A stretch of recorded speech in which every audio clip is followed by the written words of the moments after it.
We'll have a moment of silent meditation and pledge to the flag.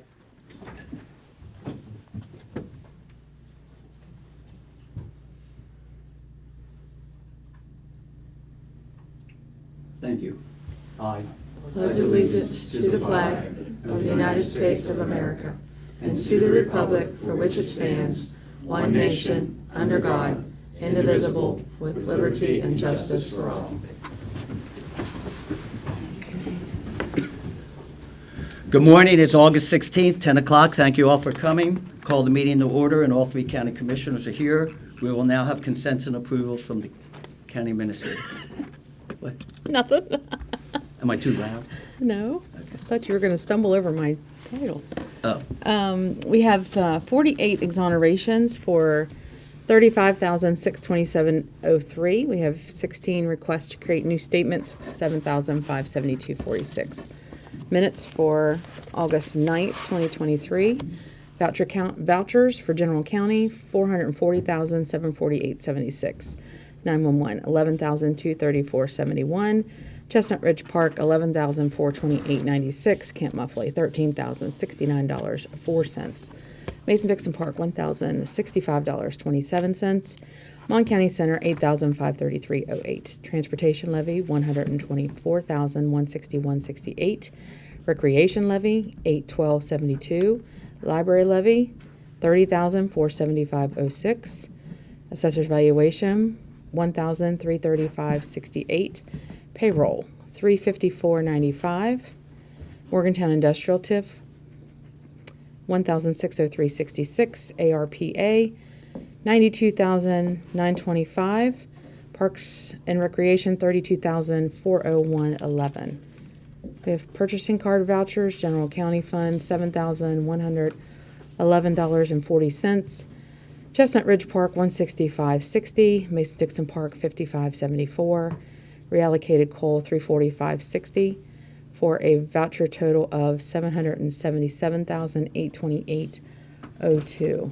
Can I make one correction? Are you looking at the electronic version? I am looking at the electronic version. Because I made a last second change that isn't in there. Is it the EMS levy? Yes, the EMS Okay, I was levy. going to question that because the EMS levy should have been included there. EMS levy, 234,931.85, which was in the last change, maybe I think I probably had it open before you saved okay. it. If you so close and open it back Yeah. up, you'll see that. I will. So the grand total would be $1,012,759.87. Yep, I see it now. Okay. We have no budget revisions to approve. Position vacancies for boards and authorities are listed on our website. And fiduciary orders for August 16th, 2023. Move to approve the consent agenda as presented. Second. Properly moved in second. All those in favor say aye. Aye. In your fiduciary folder, there's also a notice for the administrative closing that is set for September 30th. Mhm. There's also a notice to those estates Okay. that the hearing's going to happen. This is just information. Yeah. Well, it's requesting the president's signature, so Oh, okay. probably should go ahead and motion that. Yeah, I move the president be approved to sign that document as presented. Second. Properly moved in second. All those in favor say aye. Aye. Thank you. Okay. Introduction of new employees. County Clerk Sydney Stewart. Yes. Sydney was hired as a temporary part-time non-exempt employee with an effective date of August 14th, 2023. She could not be here because she attends class. Okay. Move to approve the personnel as presented. Properly moved in second. All those in favor say aye. Aye. Aye. Prosecuting Attorney Raylan Jones. Good morning, Dave. Good morning, how are you? Good morning. I'm here to present Ms. Raylan Jones as the Assistant Director to our Victim Witness Program. Ms. Jones was an intern in our office while she was working on her degree and has recently graduated and began a master's program. And so we are excited to bring her in as an official employee with your approval. Move to approve the personnel as presented. Second. Properly moved in second. All those in favor say aye. Aye. Welcome. Congratulations. Thank you. Sheriff Joseph Redmond. Morning. Good morning. Morning. I'd like to introduce to you Joseph Redmond. The sheriff has tentatively hired him as a transport officer with an effective start date of today, pending your approval. He is from Petersburg, West Virginia, and was recruited by one of our new deputies to come to the area for the position. Move to approve the personnel as presented. Second. Properly moved and second. All those in favor say aye. Welcome. Thank Welcome to the area and welcome to the job. Mecca 911, come on down. Good morning, Commissioners. Morning, Morning. Jimmy. I'd like to introduce Josh McDonald with a start date of August 17th, and also Michaela Williams with a start date of August 21st. They'll both be starting at $19.18 an hour and be on their probationary period. Move to approve the personnel as presented. Second. Properly moved and second. All those in favor say aye. Aye.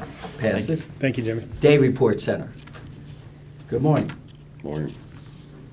Morning, Commissioners. I actually have two employees to Okay. introduce. One is not here. Her name is Sydney Vega. She's a WVU student and was in class all day. So she will be starting tomorrow with your approval as a part-time case aide. And I also have with me Shay Huffman, who will be starting with effective date of today with your approval as a full-time case manager with us. Move to approve the personnel as presented. Second. Properly moved and second. All those in favor say aye. Aye. Aye. Thank you. Thank you. Welcome. Do we have any others? Okay. Moving on, we will have comments from the public. You have 3 to 4 minutes to discuss on any issue. This is not the public hearing, that will be the next one, but this is for anyone who'd like to speak. 3 to 4 minutes. Please come down, state your name, your address, and be our guest. Is there anyone who would like to speak?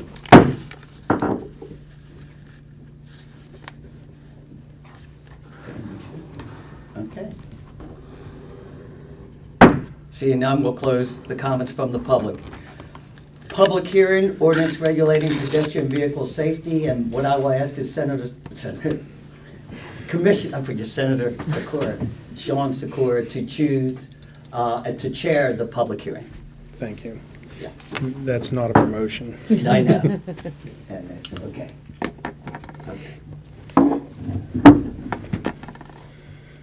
Okay, the chair will now open the public hearing in regards to the matter of the ordinance regulating pedestrian and vehicle safety. So I'll go ahead and call this public meeting to order. First, I'd like to ask for any, I'd ask our staff to present any communications that have been received regarding this matter. Okay, we've received 4 emails. The first one is from Forrest Wyan at Mon EMS, Executive Director. He had some things that he wanted to bring to your attention about emergency responders. And for transparency, could you read each of those, who they are, and then read each of the input into the record? Oh, okay. Commissioners, I appreciate that your attention and proposed panhandling ordinance. I do have one comment. Emergency responders, police, fire, EMS, etc., do interact with folks in the roadways and may be in violation of this ordinance and in other ways in the performance of their official duties. I do not think we need a great deal of leeway, and I do not want to open a box to loopholes, but maybe some sort of clause that exempts that action just to clarify. Something like any federal, state, county, and local emergency response personnel affiliated with a duly licensed agency having jurisdiction in the performance of official emergency duties shall not be in violation of this ordinance. Appreciate any consideration to this comment and happy to answer any questions. Okay. And the second one is from Chief Colbank at the Star City Police Department. She's requesting change under penalties A, section 1, from being given a citation to being given a written warning. Then under code 17C-2-8 of the state code, she wants to make sure that the police are doing their duty in the middle of the road would be exempt from this ordinance. So the same thing as EMS. Okay. The third is a letter from the League of Women Voters. Would you like me to read that in its entirety? Yes, if you could just read the letter. Okay. Please accept this formal statement as part of the official records for the public hearing on the proposed ordinance regarding pedestrian vehicle safety in Monongalia County. The League of Women of Morgantown, Monongalia County, has reviewed the Monongalia County Commission's proposed pedestrian and vehicle safety ordinance. We recognize the Commission is responding to a specific set of citizens who have complained about the panhandling situation, but the proposed solution violates the human rights of another portion of the community under the guise of protecting public safety. The League of Women Voters seeks to protect the rights of all citizens, and our opposition to this ordinance is explained below.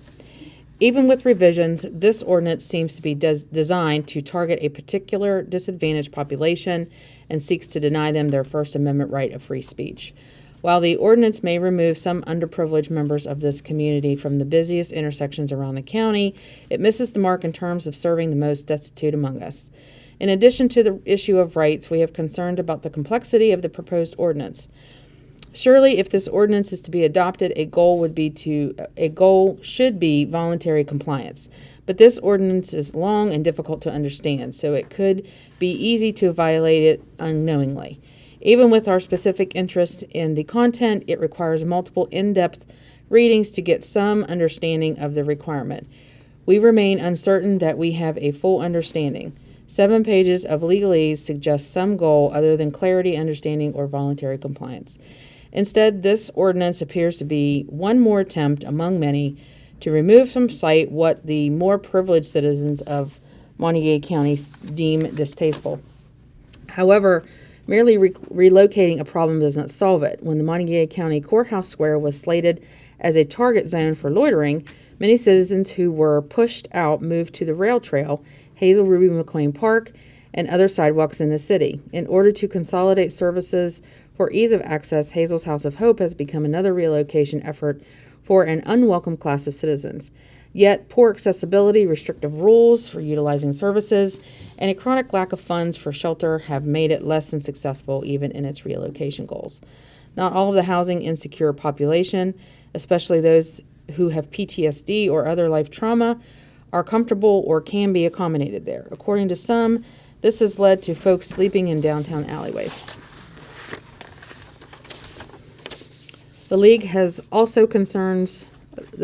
also has concerns about the penalties associated with violating the proposed ordinance. Imposing fines on already destitute persons are futile actions, and enforcement costs to taxpayers do not appear to have been considered.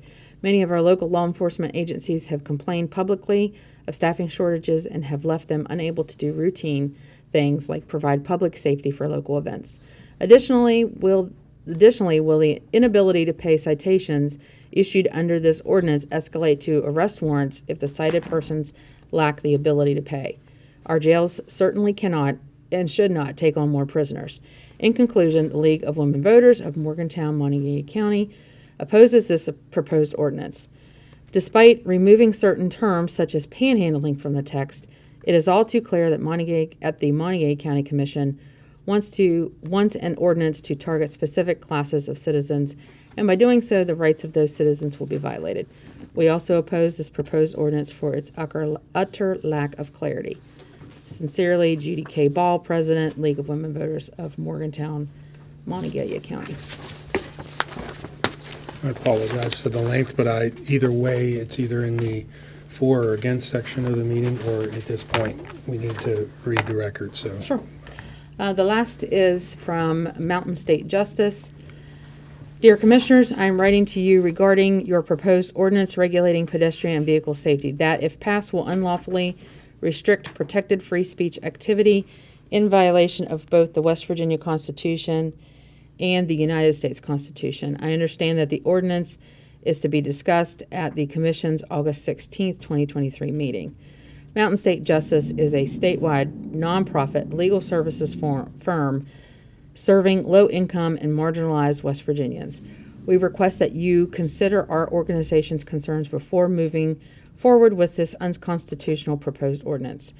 First, despite the ordinance's recent makeover as regulating pedestrian and vehicle safety, there exists a significant public record of commissioners and Granville officials referring to the ordinance as a comprehensive panhandling ordinance and expressly discussing the intended effect on poor and homeless people in Monongalia County.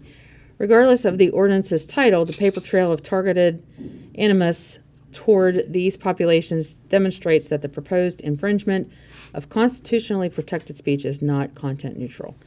Second, the targeted nature of the proposed ordinance aside, the ordinance is not sufficiently narrowly tailored to avoid burdening substantially more speech than is necessary to further the county's legitimate interest in public safety.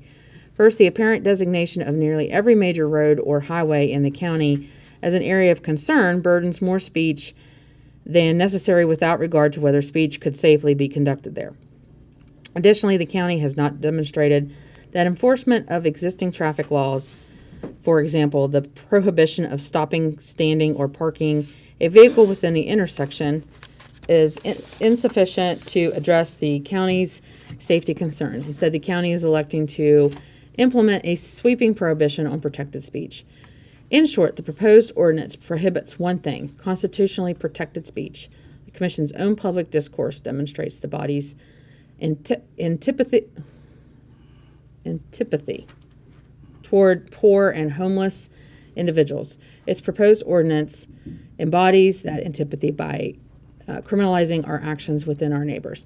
As an organization that exists to serve marginalized West Virginians, we are disappointed that the Commission has put forth this ordinance, which would clearly violate the rights not just of some of our most vulnerable community members, but of the public at large. We urge the Commission to reject this ordinance. Sincerely, Leslie Nash. That is the 4 items that I have. Okay. We received an email this morning at 9:30, Is that 9:29. from Mr. Hicks? No, from Keely Wildman. I did not receive that. Okay, it was addressed to the 3 of us, but I can read it. Yeah, if you wouldn't mind, Commissioner Arnett. Sure. Good morning, Commissioners. My name is Keely Wildman. I'm a resident and social worker here in Monongalia County. The ordinance regulating pedestrian and vehicle safety in effect would criminalize the act of panhandling. Not only would it legally penalize those who engage in the act themselves, but also those of us who willingly interact with those folks. As a person who has, on multiple occasions, chosen to give and engage with folks who are panhandling, and I recognize that this ordinance would infringe upon my right of free speech to do so if it passed today. Not to mention criminalizing people who are already disenfranchised by giving them a hefty ticket that they would absolutely not have the financial means to pay is not a plausible solution to what you view as a problem for our community. Doing this will in no way deter panhandling, but it will further harm the most vulnerable people in our community. With that said, I would like to express my deepest opposition to this ordinance and ask that you consider these points that I've made when making your decision today. Thank you, Keely Wildman. Commissioner Arnett, for the record, what'd you say the name was? Keely, Keeley Wildman. Okay. Okay, and then I handed our administrator one more email that we received this morning from Mr. Hicks. Brian Hicks. Yeah. No, I didn't see that. Good morning. I am writing to express concern over the proposed pedestrian safety ordinance. I am someone who occasionally gives money to individuals who are seeking help and cannot get into a shelter, needs food, or needs any number of basic survival items. This is not in search of praise. It is just something that I do on occasion. Generally, I am in Morgantown when this happens, though I live in Fairmont. My concern is the proposed ordinance is unconstitutional, and it will only be a matter of time before it is overturned. Does not address any root causes of panhandling and is a hollow shell to attempt to boost optics. There are many reasons why one may be forced to panhandle, but I don't need to list them. Instead, I will point to this cycle. Don't have an address, can't have a bank account, can't have a job, can't get an address, can't get a bank account, can't get a job. This ordinance will simply generate unpaid and unpayable tickets, tie up resources, cops' time, administrative resources, etc., and criminalize the only possible income someone caught in the aforementioned cycle might have. Please consider striking it down. Thank you for your consideration. Okay, is there any other correspondence? I have not received any. No. Okay, Let me check my email one more time if you don't care. and while you're doing that, and for the record, that's 1, 2, 3, 4, 5, 6 individuals or 6 entities that have provided comment. All but 2 opposed the ordinance. 2 provided suggestions, Right. but were in favor, and 2 Before we're getting. and 4 were against. No, I don't have anything additional. Okay. So I'll now call upon the applicant to present his or her petition and all evidence supporting their request. So, Commissioner? Sure. After 6 months of discussion with all governmental bodies in Monongalia County and police departments, along with several law firms, I'm presenting an ordinance that provides a solution to dealing with safety issues at our intersections. The intent of this ordinance is to keep pedestrians safe, to stop vehicular hazards, and keep the flow of traffic moving. This ordinance will supersede and replace the old ordinance, which is called Monongalia County Commission Ordinance Regulating Soliciting/Panhandling, which after review by our legal staff said that this was probably unconstitutional, the old one. This one meets the standards of the 3 areas, which is treat everyone equitably, content neutral, and does not discriminate. This is a safety issue, and this is why I'm proposing it. Thank you. Okay.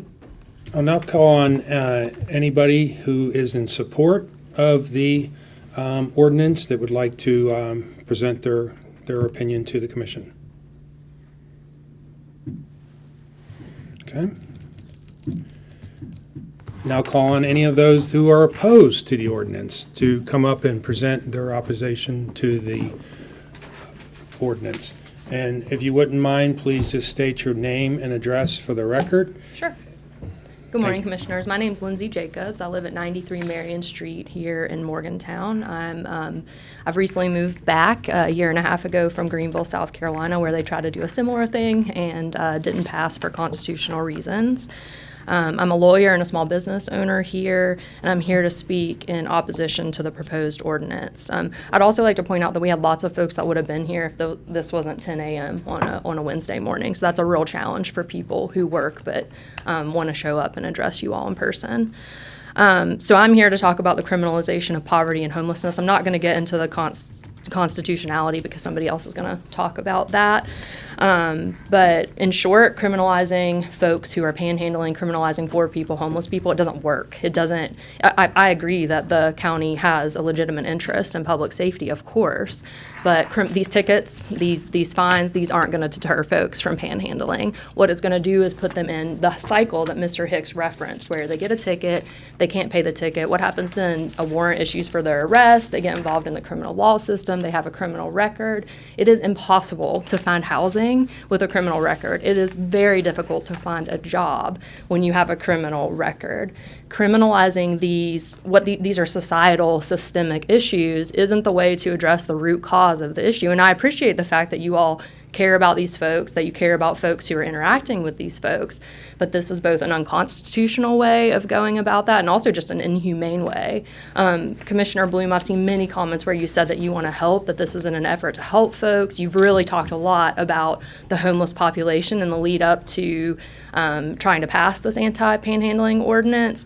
This will not help these folks. There are plenty of ways that you all could spend taxpayer money that don't involve paying for a protracted lawsuit, which is definitely what's coming down the pike if you guys pass this today. Ways to invest in housing for folks, in the programs that are here doing good work already, doing outreach and building relationships with these folks so that they trust us, so that they trust them, and maybe we can find a pathway out of whether it's substance use disorder, homelessness, whatever the case may be. There are proven ways to address this. This isn't one of them. And I think you all know, because you've talked to lots of law firms, that these have almost universally been struck down. So as a taxpayer, someone who gives money to folks who panhandle, you're infringing on my First Amendment right to give those folks money. And I'd much rather see you spend our taxpayer dollars in more beneficial ways that have been proven to work and address the problem, not on long-term litigation that you're ultimately going to lose. Thank you. Thank you. Anybody else would like to present in opposition to the ordinance? And as I stated, please state your name and address for the record. My name is Molly Kennedy. I live at 424 Grand Street. I'm the Community Outreach Director of the ACLU of West Virginia. So lots of the points that I would like to make have already been made. So I'll just try to briefly name a few. We already have laws and regulations in place to control the flow and safety of traffic. And if those are broken, citations can be issued. If that's not what we're doing, then this is a solution looking for a problem.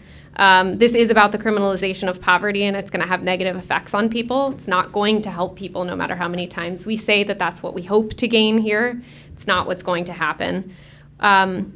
It's another effort by the city and the county to push houseless people out of sight. It makes people more comfortable. It doesn't make people more safe. It doesn't help them get housed. It doesn't help them get healthy.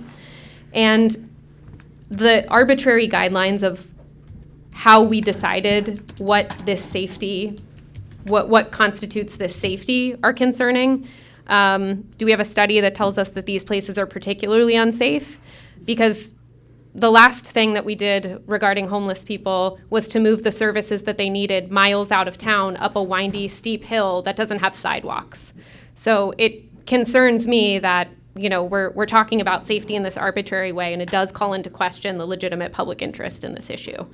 So the ACLU of West Virginia is watching this very closely. We're very concerned about the constitutionality and how it's going to be implemented in the ways that could violate not only the rights of houseless people, the rights of the people interacting with them, and it's going to further criminalize poverty in the city and in the county. So I appreciate your time. Thank you. Okay, ma'am, if you just state your name and address. I'm Judy Ball. I live at 9 Palmetto Drive.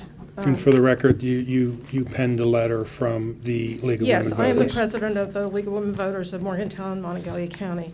And I'm here today representing the League, although I personally have concerns about this ordinance as well.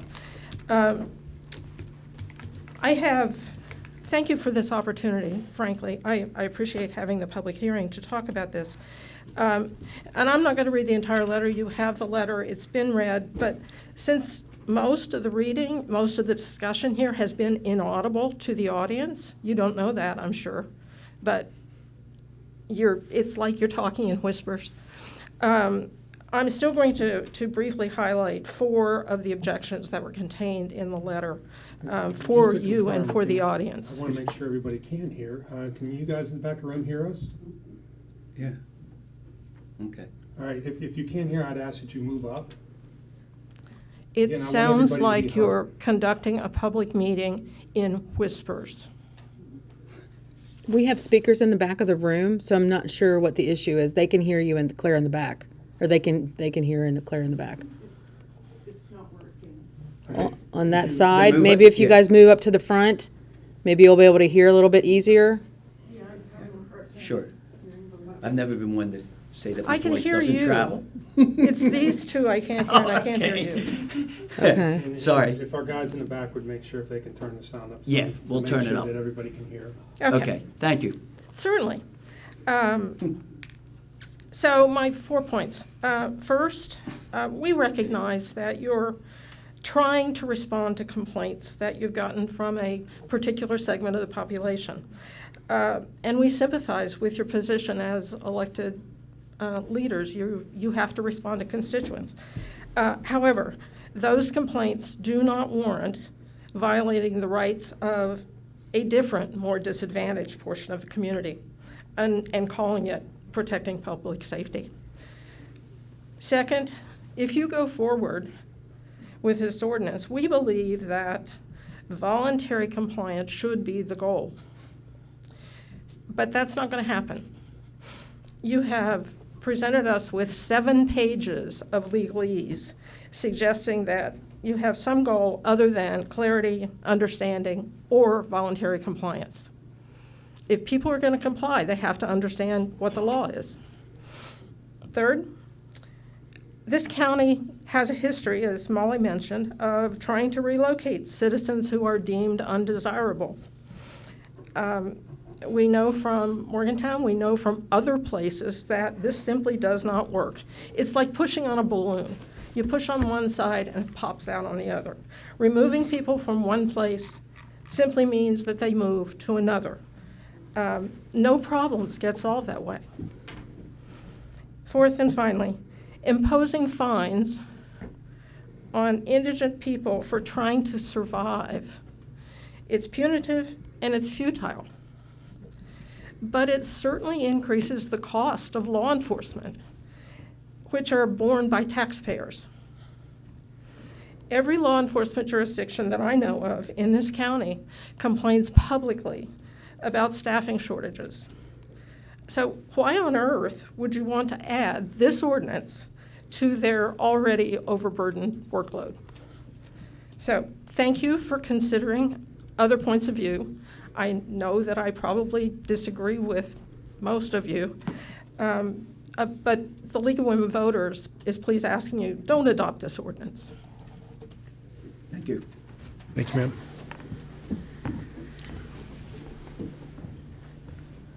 Thank you, ma'am. Hi. Thanks for giving this opportunity to speak. My name is Alice Meehan. I am a licensed social worker and a volunteer, particularly with homelessness. I've read about and spoken with a lot of people in town and our community about the situation of homelessness, and I am disheartened by the idea of citing panhandling. I am aware of the traffic hazard.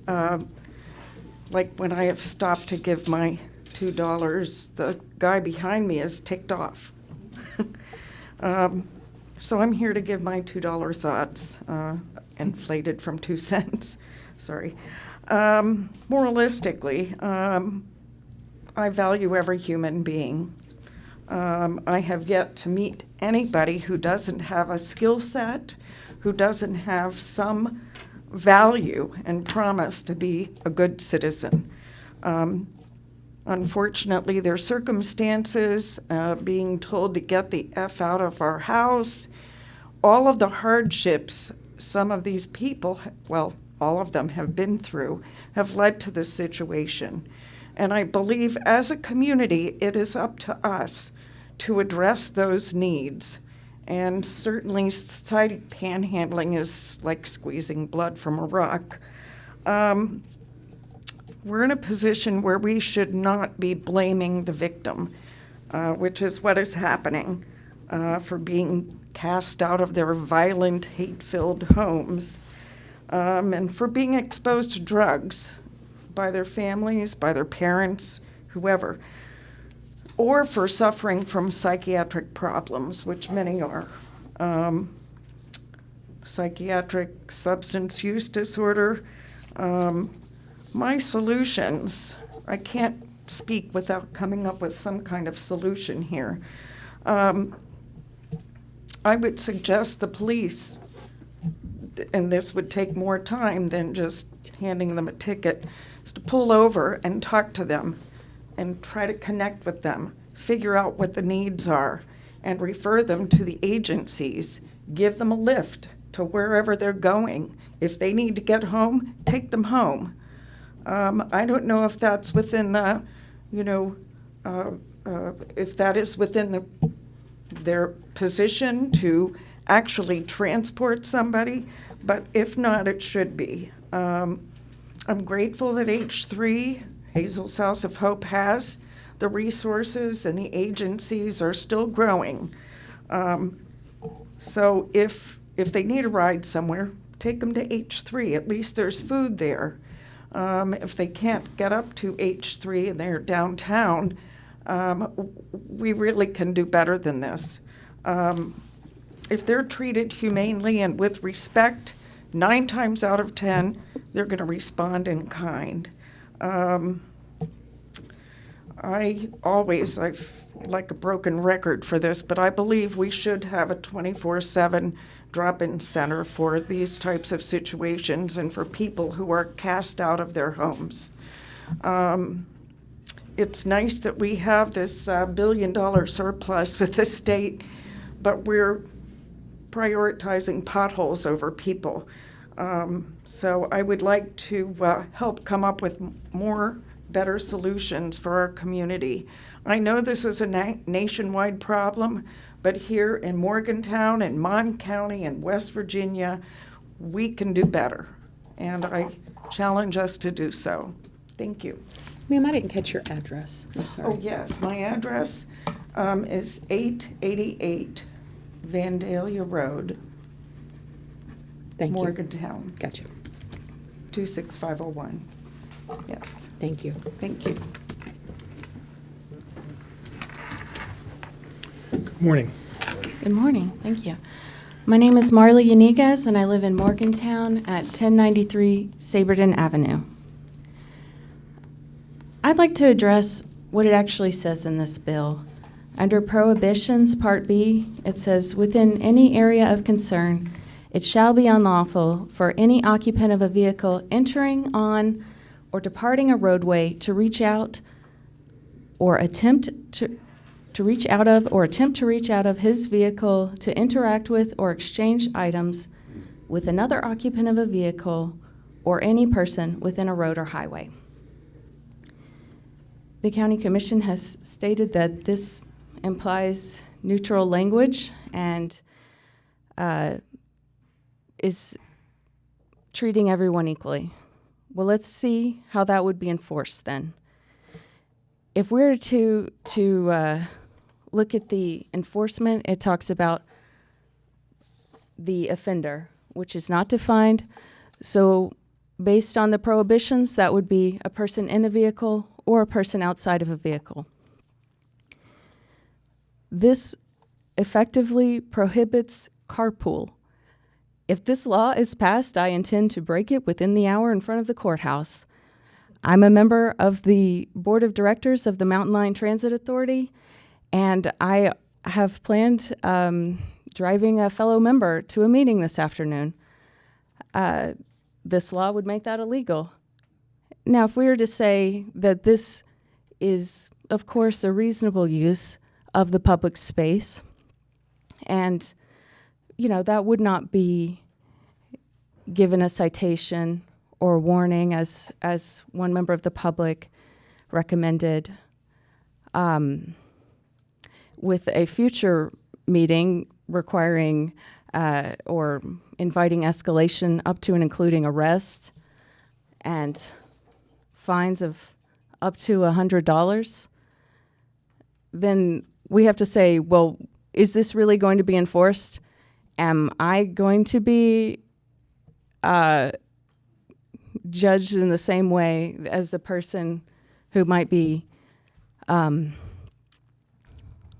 pedestrian, a member of the houseless community? And we will have the numbers to look at that. If this happens, then we will be able to say, is the offender someone in a vehicle, or are we discriminating against people who don't have a vehicle, are not able to support themselves in, as a member of a vulnerable population. I think that this bill is, I think that a lot of the community today has brought up issues of justice as well as law. But I think if we just look at this, it falls apart pretty immediately. If something as beneficial to our community as carpool to a meeting benefiting the public, providing a public service such as transit, the usefulness of this bill and the agnosticism in which it would be applied falls through. Thank you for your time. Speak against. Again, please state your name and address, and thank you. Good morning. My name is Leslie Nash, and you did read a letter penned by me earlier. Okay. I live at 416 Park Street in Morgantown, and I am a civil rights staff attorney at Mountain State Justice, located here in Morgantown as well. I am here to urge the County Commission to reject this ordinance. Luckily, I have a job where I am able to leave my office at 10 in the morning to come and speak before the panel. As was previously stated by a member of the public, many people who would like to be here today do not have that option.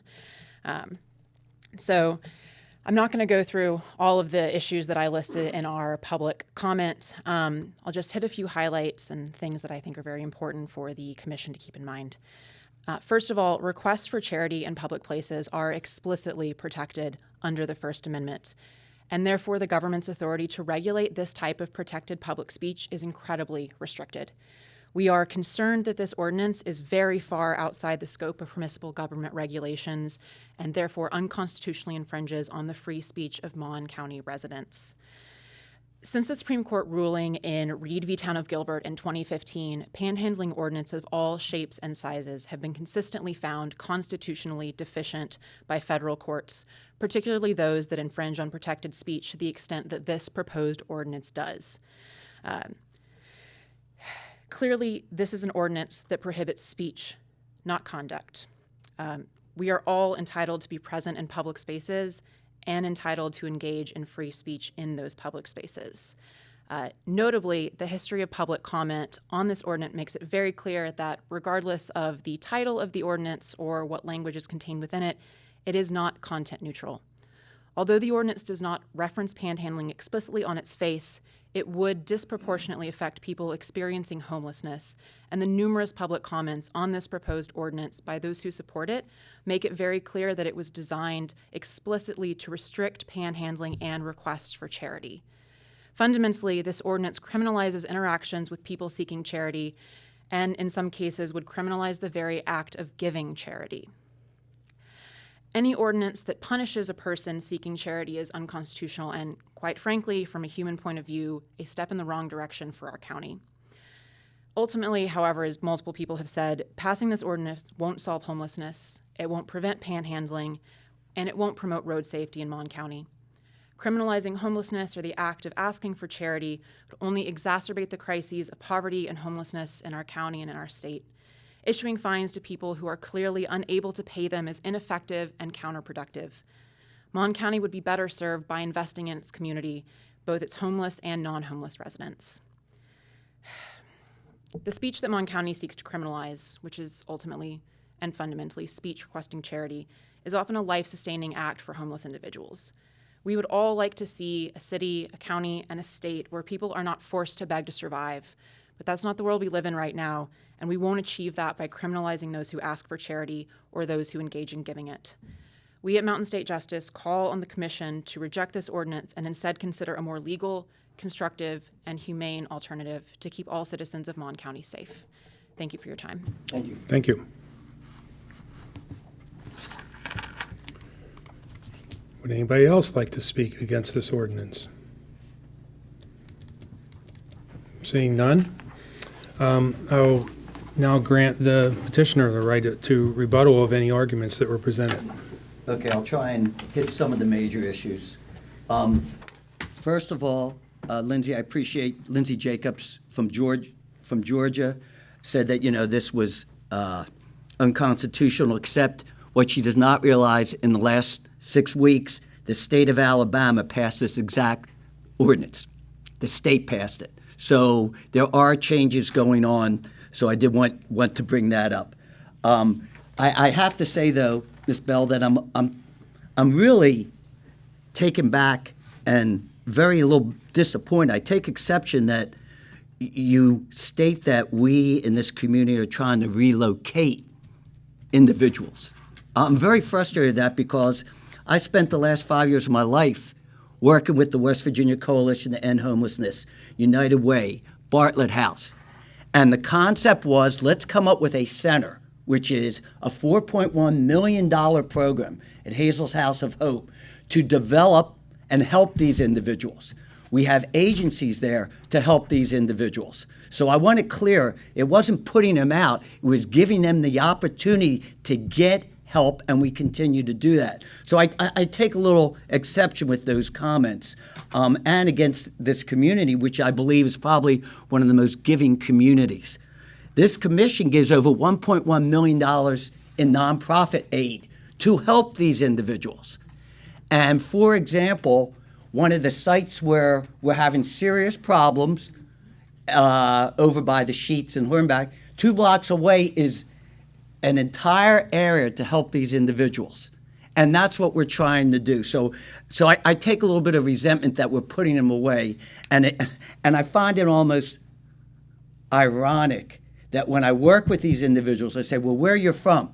Charleston, Tennessee, New York, Philadelphia. They can get here to Morgantown, but you state that we're 2 miles away from downtown and they can't get on a public bus, which we provide, to go up to get the services. So I really get a little concerned about those specific arguments. I believe the key is that you're confusing speech with safety. The whole concept is that we don't allow our children, and I don't think anyone in this room would let their children play in the median. We would not allow to sell Girl Scout cookies. We would not allow activities to be held in the median. It's a safety issue. And yes, it treats everyone equitably, which means it's different than the proposed ordinance that we have now, where the sheriff picks and chooses. That is not what this is about. This is very simple. This is an issue that we have. It has been reviewed, and again, it depends which lawyer and which court system believes it's unconstitutional or not, but this is just a safety issue. And I truly believe this community is trying to help those individuals. We continue to offer programs, and this is one that basically does what I think some of you I would accuse of, which is enabling the problem rather than solving the problem. And this is one way to try and solve the problem and help those individuals. And for those, part of the discussion with the police was, if you get those people there, you get their name, tell them not only where they can get help, but then we give those names to the United Way, to those agencies, and try and help them. So it is really trying to help the problem. And again, I understand that it's not really difficult. It's a real simple explanation. Don't stay in the median, and that is causing the restrictions and the problems and the concerns that we have of flow of traffic. So that's how I would respond to that. I truly understand both sides of the issue. As one who's been working on this for years, it isn't one group over another group. We're treating everybody equitably, and we're trying to provide services and help for those individuals. And this is one way, by not enabling them, but offering them services. And that's about all I can explain. Okay, thank you. And again, this is awkward because we generally have two different sides, but I'm going to be very careful with the amount of leeway I'll give you for response. Again, I don't want to get into opinion. I just want, does the other side have any rebuttal of the clarity that Mr. Bloom just provided? I'd be happy to. Thank you. So, Mr. Bloom, I'm not from Georgia. I'm from Hurricane, West Virginia. I lived there until Oh, I I was thought 20. you said, I said I lived away, but I'm from Hurricane, West Virginia until I was 23 years old. I lived away for about a decade, and I've just moved back with my husband from South Carolina and opened a business downtown. I felt like that was a really disrespectful way to respond to me, and I don't appreciate that as someone you purport to represent. So I am a West Virginian through and through. I love the state. I love the people here. So let me Ma'am, just- I'm inviting you for comment I on the understand that, but I'm ordinance. rebutting. He said I was from somewhere else. Well, That's I get not that. where that I'm was a from. mistake that I made. I was trying to write it down, and I apologize. There was no intent What except that. would have been the need to say from Okay, Georgia? Well, Ma'am, Okay, so please. you said Alabama passed the law 6 weeks ago. It Yes. is going to be challenged. They're all challenged. Just because they passed it does not make it immediately constitutional.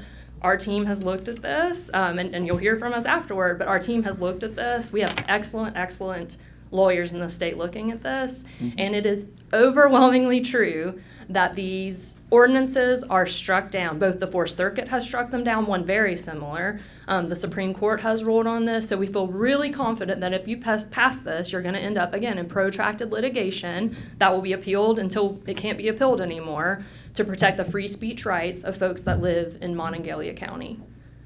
So, you know, you're not a lawyer. I know you rely on lawyers, and lawyers Right. all have different opinions, but I feel really confident about the fact that this is an unconstitutional ordinance. And I'll also point out, you know, you're saying it's content neutral, but Commissioner Bloom, there are tons and tons and tons of public records where you've spoken with the city of Morgantown at their public meetings, where you've spoken on the record with media and talked about the fact that panhandling is an issue in Mon County. So despite what you're calling it now, and despite this recent pivot, you yourself have created a massive track record that frankly could be used against you when this does go to litigation, that points out that this is not in fact content neutral. So those were 2 points that I wanted to bring up, and thank you for the opportunity to respond. Thank you. Anyone else?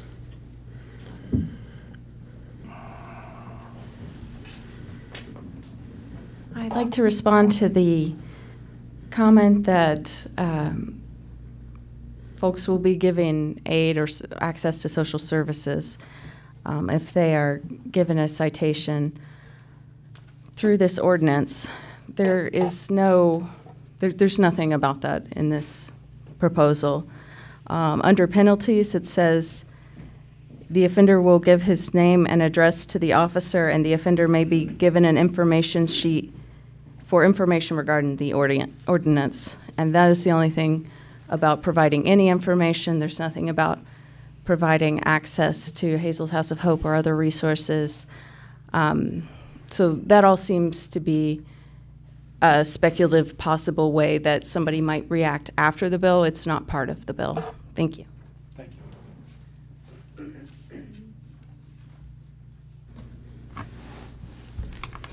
you. I just have one quick comment. I don't believe we're enabling anybody to panhandle. Yes, they do get money when they're in the median, but we're not enabling them. And I think that statement kind of blames the victim. We're back to that. We're blaming the victim for all of the hardships they've gone through. I believe everybody has a constitutional right to life, liberty, and pursuit of happiness. It's not a political thing. It has nothing to do with Alabama or anywhere else. It's a reality. Should be a nationwide reality. So I really have difficulty with any excuse for anybody in Mon County, especially Mon County, Morgantown, to be living in third world conditions. I just read a book, The Underworld of Mumbai, and I am comparing this situation to third world. So this is where we are in our state, our county, our town, and we need to come up with better solutions, like giving them resources, providing them with the resource list from United Way, DHHR, all of the rest, all of the services at H3, they are providing most everything. They're still growing, and I was up there recently, but we have no place for anybody to go indoors 24/7. So that's the battle, and everybody has a right to that. Thank you. Thank you. Thank you. Anyone else? Okay. So the last thing I'm going to ask, does either commissioner have any questions for either of the sides? No questions. And I'm not talking to the petitioner. I know. I'm not allowed. Yeah. I do have a couple of general questions. In regards to the handing out the information about the social services, I believe that was a comment that we had addressed with our attorneys, and I think there was a reason why we had to leave that out. Yes. But the intent is, again, we had that in the ordinance, and Would you speak up, please? Really? I'm sorry. All right, I'll lean towards the microphone.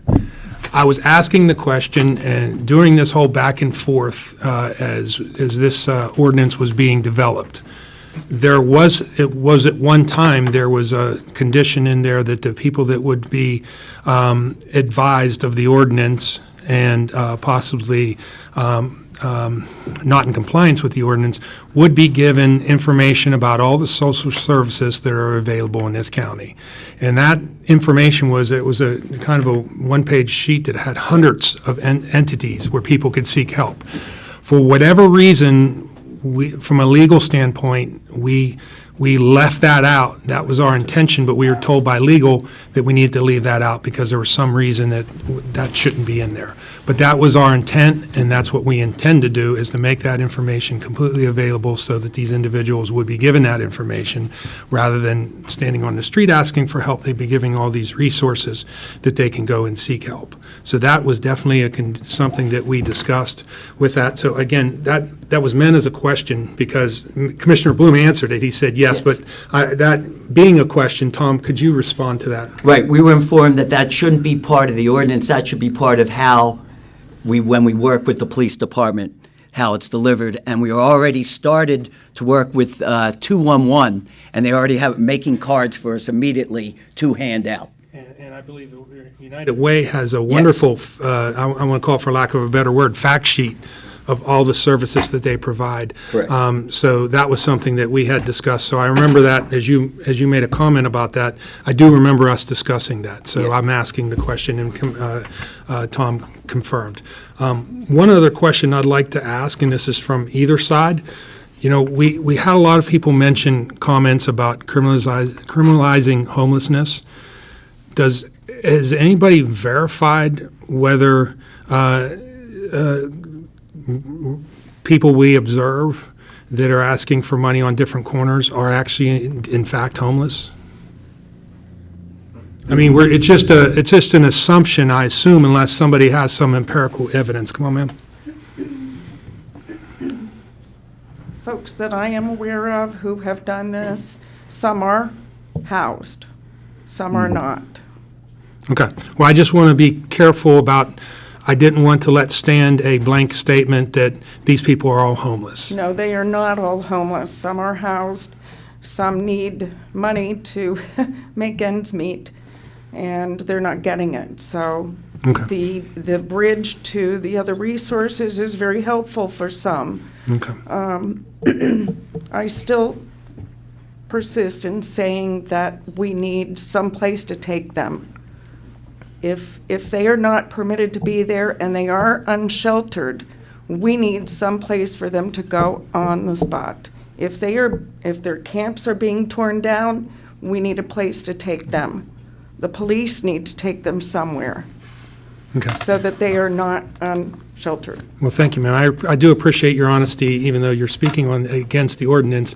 That is helpful for just for people to understand the facts. Absolutely. Or the possible facts. Thank you. We were shocked, since I will also respond, how many people are not homeless who are, and that's the concern that was coming out.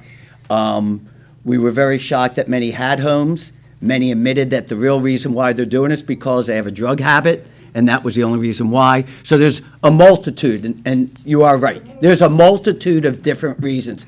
But to say that we're just singling out one group, I don't agree with that, and it's not the homeless. We are trying to help them, and that is why I want to clarify that it is not just them. In fact, we've even ascertained, and they've admitted that several of them said that they were driven down here in a white van.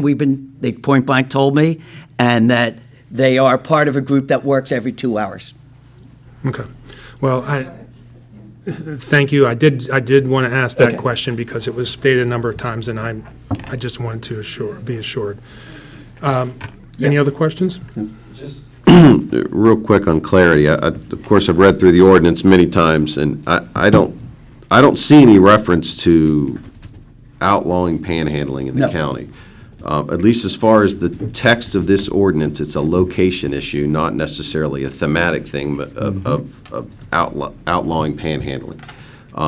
Just in the median on public highways is my interpretation of where this action would be prohibited, not on sidewalks.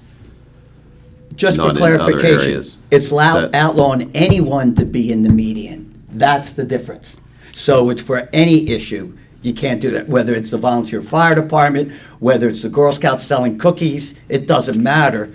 No one's supposed to be in the median because of a safety hazard. And for cars stopping and flow of traffic, that's what it's all about. And another point of clarity, and I believe Commissioner Sikora raised this and was getting at this point as well. I don't see anywhere in this ordinance where it specifically mentions the word homelessness. No. I understand there are direct parallels between many of the people that are engaging in this activity in the roadways with homelessness, and I sympathize to that plight. We are working on those issues in other areas, but I just wanted to clarify that this ordinance doesn't specifically mention either of those, panhandling or panhandling in general or homelessness. Is that the interpretation? Is that accurate? That is, With what That is Yes, Jared- correct. that's my Okay. understanding. Thank you. I did want to ask one question that, again, I want to put something on the commission's radar so that they can, I didn't hear, I heard the two entities that spoke in favor asked for changes. And I want to clarify what those changes were, and I want to raise them in this public meeting so that the commission makes sure that when they're talking about this ordinance, as we move forward, or as we address it, as we take it up, that these changes, I didn't hear any opposition, so I just want to make sure that these were taken into consideration. So there were two recommendations. One is under the penalty section, I, from be giving a citation to be giving a written warning.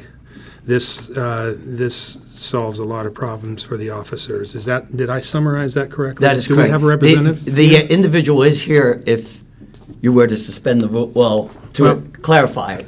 That Again, would be- I would like, this is the part where we ask questions of anybody Yes. that provide information. So in regards Chief. to the Star City request, Yeah. could you, You wrote two requests.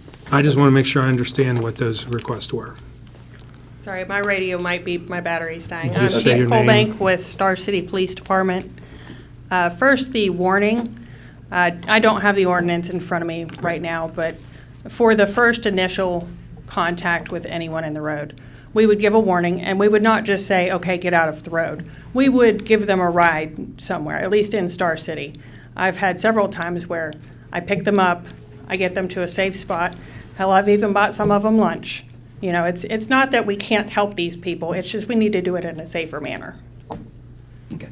Okay, thank you very much. That'll be taken into consideration. And then the EMS request, and they want to add doing police or EMS work, because they're doing their duty in the middle of the road would be exempt from this ordinance. Again, we don't want to restrict our first responders from doing their duty. So I did want to, again, put both of those requested changes out there. Right, and that was also brought up by the chief, 17C-2-8, and that's the section, if you want to also speak to that, because that was something that was missing in the ordinance. Yes, Sorry. go ahead. Yes, we still have to do our jobs in the roadway, so, you know, we do have the exception for law enforcement already built into the state code. So I just wanted to make sure that that was still, you know, aware that that is an exception to that is still in state code. Okay. Thank you. You're welcome. Thank you, chief. All right. So having heard from both sides and any necessary rebuttals, and not having any other need to discuss this particular matter, I'd like to close the public hearing and move on to other business. Well, thank you. Okay. We will bring it up under new business, so if anyone wants to know, and it shouldn't take too long. We now have a presentation of the Community Service Program by Alex Hall, Litter Control Officer. And we asked Alex to come before us to explain what he wants to do. Good morning, Commissioners. Morning. Good morning. PowerPoint's changed a little bit just for the public portion of this from our work session last week to kind of condense everything. To give some background on the program, in April this year, I was out with the Westover Police Department, assisting with an open dump case, and Chief of Police Joe Adams had asked me about community service opportunities that maybe the Commission had offered. The Litter Control Office runs a full-time road crew program. We have 2 people out there right now picking up litter on the side of the roads. So since then, we have worked with our insurance providers risk pool to establish a community service program for court-ordered participants. So through a collaborative effort between the Monongalia County Commission and a variety of entities, we intend to utilize individuals who are court-ordered to complete a specified number of community service hours to assist litter crew workers in beautifying Monongalia County and maintaining a sustainable environment. These participants will be working alongside and under the direct supervision of a road crew worker. Participants may come from a variety of avenues, such as the Day Report Center, state probation, municipal courts, and then we're also going to be trying to work with magistrate court so that they can be directly sentenced to community service instead of paying a hefty fine or instead of spending time at the North Central Regional Jail. So just a quick breakdown of the process, how this will work is once a sentence and hours required have been established, the referring entity, I'll use Day Report as an example, would meet with me, would determine eligibility. Those convicted or charged in a pretrial setting with a violent crime would not be eligible to participate in the program. Once they're deemed eligible, the referring entity will schedule a time to meet with myself and the participant to go over all the rules and obtain the signature on the appropriate forms. Community service will then be scheduled with me within the guidelines of the referring entity. Some of them have rules regarding, when they can be out. Some are on house arrest. So we'll kind of work within those guidelines with the referring entity. And those hours will be tracked by either a form by the referring entity or a form created by our office. The hours will be documented by one of the road crew workers, and then I will sign off as a second person, just kind of approving those. So some risk mitigation. The risk management team for our insurance company has reviewed all the waivers and contracts created for this program. We had to tweak a couple things to make sure it worked out for us. But after making those changes, they're in effect to hold harmless the commission in all instances except on negligence on our behalf. So to mitigate that, we're going to provide them with the minimum PPE required. It's going to be things like a safety vest, gloves, safety glasses, and they'll be trained in the task prior to completing it as well. We're not going to have them going out and doing something that, they have no clue what they're doing. The participants will at no time be authorized to operate a county-owned vehicle or a personal vehicle on behalf of the county. And then regular spot checks will be conducted by myself and the referring agency. At all times while an individual is participating, I'll be available to contact or come to the area if needed. If I'm off for whatever reason, no community service will happen on that day. That gives our road crew workers the ability to feel safe knowing that if they run into an issue, they can call me and we can try and mitigate that. So some future opportunities. If this program is successful, I would like to maybe see it extended outside of just road crew litter pickup alongside the roads. We could use them at the recycling center in Westover. Jack always needs help. The Parks Department and other county programs with revised eligibility criteria if needed. Additionally, we may be able to offer community service opportunities to students at WVU and Monongalia County schools. I know that back when Saturday recycling was a thing, we used volunteers through WVU, so potentially being able to get back into that in the future. That's pretty much it. That's all I have for it. Thank you very much, Alex. I really appreciate your efforts. Since you came on as our litter control officer, you've done a wonderful job. And again, this is just another tool to help and aid in the services that you help provide to our county. So I greatly appreciate all your efforts. Thank you, sir. We will make this available. Should we then need to talk to the magistrates and so they are aware of this program? Or how do you want to then? So I've talked to Yes. Justin from the Day Report Center, Okay. John McCoy from State Probation, and then what information I have for the couple municipalities I've tried getting sent out. I don't have all of them figured out quite yet, but that, and then if this program is approved, I'll meet with, I plan to meet with Chief Magistrate Neighbors and talk to him to kind of see what process we need to go through for direct sentencing Okay. versus a day report kind of avenue. Okay. Thank you. And just to be clear, because I do want to make sure that it's seen that the county commission endorses this process, because we met last week and you described the process and we told you we'd like you to proceed and come do this presentation to the county. So just for clarity, I'd like to move that we approve of the litter control officer proceeding with the program as described. Second. Properly moving second. All those in favor say aye. Aye. Perfect. Thank you, Now, Commissioners. Thank you, Alex. Okay. Grants. Colleen Coon.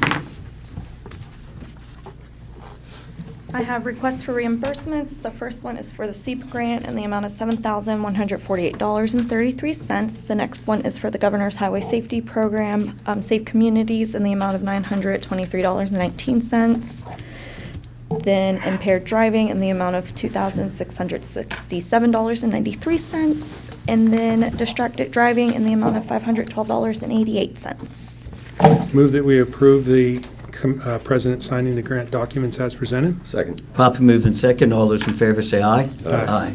Thank you. Okay. Correspondence. Do not have any. Neither do I. Other than the correspondence we received what for we the put ordinance, into we the can public just, meeting. It's Add that it's as already in the record. record, so. Okay. Unfinished business, we have none, so we'll go to new business. Consideration to approve a request by TLI REH West Virginia LLC, Blue Ridge Botanicals LLC/V3, West Virginia GP LLC for a certification letter from the County Commission stating there are no zoning restrictions or ordinance prohibiting medical cannabis organizations to be located or operate within the county outside of the West Run Planning District or municipal boundary. This is similar to letters that you all have approved. This would be I believe they're already licensed. Right. To be this is for a processing facility over in the industrial park. The developer contacted me last week and requested a letter because they actually have to get the location approved for the new facility. Yeah, so fast forward to a couple years ago when we were doing all those cannabis letters, we weren't actually approving and doing anything that approves of the facility. We were just sending a letter stating that that particular area doesn't have any zoning issues. So I approve that we approve the letter requested as presented. Just like to clarify that we're simply stating there are no county restrictions. Correct. That there could be private restrictions that certain developments in certain areas of the county could have that could prohibit this type of action. Sure. But we're Correct. simply stating that there's no county ordinance that does that. Now, Correct. on that, with that clarification, I would second the motion. Thank you. Properly moved in second. All those in favor say aye. Aye. Passes. Consideration to approve the proposed ordinance titled Ordinance Regulating Pedestrian and Vehicle Safety. How do you want to move forward on that? I would move that we make the adjustments to the ordinance entitled Ordinance Regulating Pedestrian Vehicle Safety to add the two changes as suggested by Monongalia County EMS Services and the Star City Police Department as was presented in the public meeting. So your motion is to amend the Amend the ordinance to add ordinance, those yes. two. I would second that motion. Okay. And then- Properly moved in second on that part. You just want to amend it right now. Well, I want us to, and again, conversation, it is my wish is that we would go ahead and do that, and we would take no other action today, and then we would put the revised ordinance on a future agenda. So again, being totally transparent and allowing the public to see what we're actually doing and not making changes and approving something at the same time you're making changes. So I just want to be completely transparent about that. Can I make one clarification? So for clarification, it's just, right now, we're voting on the amendment, the amendment to add these two to the ordinance. Correct. You were At just this right you now. were just passing to make the amendments to the Right. Ordinance, as of right now. Then you will have a new proposed ordinance. Right, for a first that reading. you will set for a first reading, Correct. second reading, and then a follow-up public Correct. hearing, and then. See what whatever. happens. Yes. So I agree, we can't vote on an ordinance if we amend it. Right. It has to be, the final ordinance would have to be presented to the public before we could As take a is. motion as to whether to approve or deny it. I think that is the best course of action. Yeah. Correct. So So that's just- why my motions was simply just to Amend. go ahead and make the changes, and then we'll bring it back. Gotcha. Okay. So it's been properly moved in I will second the motion. second, just to accept the amendments to the ordinance. All those in favor say aye. Aye. Aye. And just for clarity, I mean, amendment sounds as something that was official. I'd just like those changes. Minor changes. To be incorporated into If the you- ordinance, and then we'd bring that back for A first reading. consideration at a future time. To put on a future work session, Yeah. or For- a future meeting. For a meeting, to have a first reading of it with as it's now written. Correct. Okay. And again, I didn't say amendment in my motion. No. You had said amendment, so I Okay. just wanted to clarify that. Okay, recommendations of minor changes. Okay, so that has been approved, and now what we will do is come back at a future date to do the first reading. Yes. Okay, I Yeah. wasn't sure if we voted, we kept Yes. talking. Yes, we did. We did. All right. All those, okay, great. Okay, next thing is reports from, well, wait, is there any other new business? No, that was all. Have none. Reports from elected officials and department supervisors? Seeing none. Reports from county commissioners? Sean? Yeah, since our last meeting, last Wednesday, I had a call with Jeff Wainwright, the Chief of Staff for West Virginia Secretary, or State Auditor's Office. Thursday was my busy commission Thursday. I had a MAP Executive Board meeting, Red Team Development Authority meeting, and then I had a meeting after that with Westridge Group, Development Group regarding the MUB MOU. Friday, I had my broadband sync call. Monday, I had a call with the secretary, or I keep wanting to call him Secretary of State. I had a call with the State Auditor's Office and Star City Volunteer Fire Department. And then in the afternoon, I had a meeting with Mayor Lewis. She requested a one-on-one meeting with me. Yesterday, I had a meeting in the morning with a group from Comcast to talk about a couple possible broadband projects, which look very promising. So I'm having a call at noon with my broadband team to discuss those, and then probably having some follow-on calls that I will certainly bring to the commission. And then yesterday afternoon, we had a call, our regular weekly call with our HR, proactive HR call. Today's a regular day. It's actually a short day. Tomorrow, I'll be moving my daughter to Winston-Salem to attend Wake Forest University grad school. I forgot the name of the school for a second. Because there is a Winston-Salem University. Yes. So I'm sad to be moving her 5 hours away, but I'm very proud of her for her accomplishments, and it's going to be hard to not have her, within arm's reach. But I'm very proud of her and all of her accomplishments, and it's not too shabby. Wake Forest is like top 30 engineering school in the country, and she also had to offer some CMU, which is top 4. So she's a very gifted individual, and I can tell I'm pretty proud about it. Monday is my wife Jackie's 29th birthday, so I want to wish her an early happy birthday. And then Tuesday is the start of school, so I want to ask everybody, please, we saw it today coming into the meeting, a lot of traffic downtown because W started classes. And next week, we'll have all the school buses out on the road. And Tom, I had a pleasure of going down Willie Street yesterday. And though I caught it just right where I was able to go down all the way through, but you really have to go all the way through before the next group goes all the way up. So that is going to be a major headache start next week. So I ask people to be patient. Obviously, it's against state law to pass the school buses. Please, our kids are in those buses. Please be careful and be considerate about all the buses that are going to be on the road, all the cars with parents taking kids to school. Allow some extra time and just allow our citizens, allow our fellow neighbors time to readjust to the traffic patterns, because it's going to be an interesting fall. And that's all I have. Just a few things. I was out all last week, had a nice break with the family. Appreciate the other commissioners and our staff handling all things while I was gone.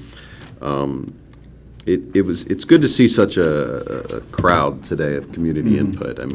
We don't get much response at our weekly meetings, and even though Ben shouldn't take offense. We are happy that Ben and Granville's here every week. Yes. Always happy to see Ben in Granville. Yeah. And even Joe Stadler visited us today. That's right. So. I didn't miss my opportunity, but I still want to speak. Okay, we'll do it after I go. So anyway, it's good to see the community coming forth and expressing their opinion. That's why these hearings are put out. I will take a little,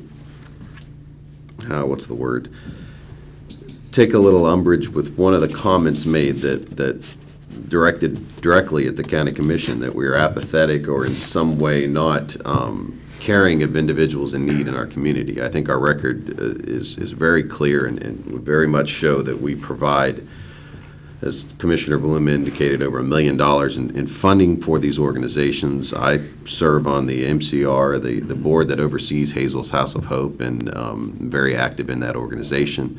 We go to great lengths to provide for those disenfranchised in our community.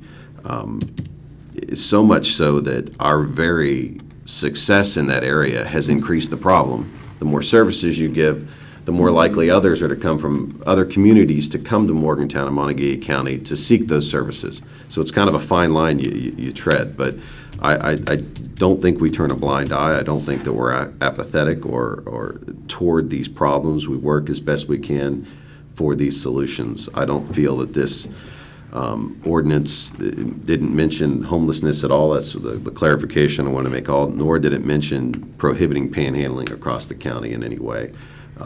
We will continue to work through on this ordinance and work through those issues, but that's really all I have. Commissioner Bloom? Well, before you start, Tom. I was going to have Joe speak, but go ahead. Okay, then I can wait. Yeah, come on down. I know you have good news. Well, I'm sorry, I was sitting back there daydreaming when you That's asked for reports, but it is a report. I wanted to try to briefly give you the cliff notes of the 3 bills that was passed concerning the EMS and firefighters across the state and Monongalia County. It's a little complex, but simply put, $6 million was approved from surplus money that would go to the Firefighters Protection Fund. That's the fund that's already in existence that they have to file for quarterly. $14,000 additional, approximately. It's $6 million divided by however many applies for. It's about 428 volunteer fire companies across the state right now. So don't hold me to the math. I just quickly done some things. But I will also, and I said this to the Fire Association last night in Monongalia County, this $14,000 or the $6 million is a one-time money. So that did not get addressed in this particular bill that would put it out there permanently and into some type of a funding system. That was not accomplished, but they do have $14,000 additional dollars that will be made to them, and it's effective immediately from passage. Now, what I don't know is if that means they will get that $14,000 in one lump sum, or if it will be quarterly divided up. Because we made it effective from passage. I got to get some clarifications on that. That's the one. I did warn them last night, don't go out and ask for a loan and base it on this money because it's not a permanent fix. So if you hear that, please warn them. That's not a permanent fix to them at this point. The other two is there was $3 million and $3 million put in. Now they're quite... Oh, and then one thing on the $6 million I wanted to say that you're going to get probably some questions. It has more transparency in it than what is now. In that particular bill, and it holds true to the .455 it's in effect now, before they can file to get that money, they must give a 2-year look back upon all receipts and expenditures. So it doesn't matter the way the law stands now. They only have to give us information on that particular fund. That's not the way it is going forward. To get any money, then they have to give a 2-year look back. I think it's a little complicated, and we need to work on that a little bit. And once you give the 2-year, you should only have to do the next quarter and give them the quarter report. The second thing is, by January the 1st of 26, they must be on checkbook. So that in itself, you guys may need to give them little instructions and help on. Now, the $3 million and the $3 million. The first $3 million that was put out there, this money all will come and filter back through the commissions across the state. The first $3 million that was put out there was basically put out there to all counties that has a levy in place or a fire fee set by the county commission. As you guys know, you have that ability to do that. Even if you don't have a levy, you can put a fee out on the citizens of the county saying where you think the emergency services, how much money need to be collected. I think about 38 counties has that into effect. I'm still looking at those numbers. So in fact, what that would say is that $3 million would be made available to, say, if it's 38 counties, then they will take the population of those counties and divide that as a whole, and then they will distribute that $3 million accordingly back to the counties that is eligible. The second $3 million is in growth. So it basically takes the population of the counties, everybody's eligible on that one. So they'll split that $3 million up basically the same way what the total population of the state is versus going back to the counties. The thing that I'm here asking you today is that money, and again, I'm not the greatest mathematician in the world, but by just looking at it, I think it'll be about $220,000 a year coming into Monongalia County Commission. There is a couple caveats. It has to be used for fire, and we did get an amendment on it, or emergency services. That one's a little bit unclear into the fact the emergency services cause there's some disagreement. So as anything, the attorneys will have to get together, maybe some rulemaking. But there is some unclarified whether the emergency services has to be associated with the fire department or if it can just be the emergency services standalone in the county. So we're looking at that. The one thing is that I want to tell you, this is in the base building budget. So when we passed this and it was effective immediately, it's already in the budget for next year. The only way that can be taken out is basically by legislative action. I don't foresee that happening. So that's $3 million is going to be out there. It does have, like I said, it has to be for firefighting or emergency services. Other than that, it's up to you guys to make a decision. I would ask that sometime we get together, I'd like to talk to you about a couple concerns I would have on how that's to be utilized.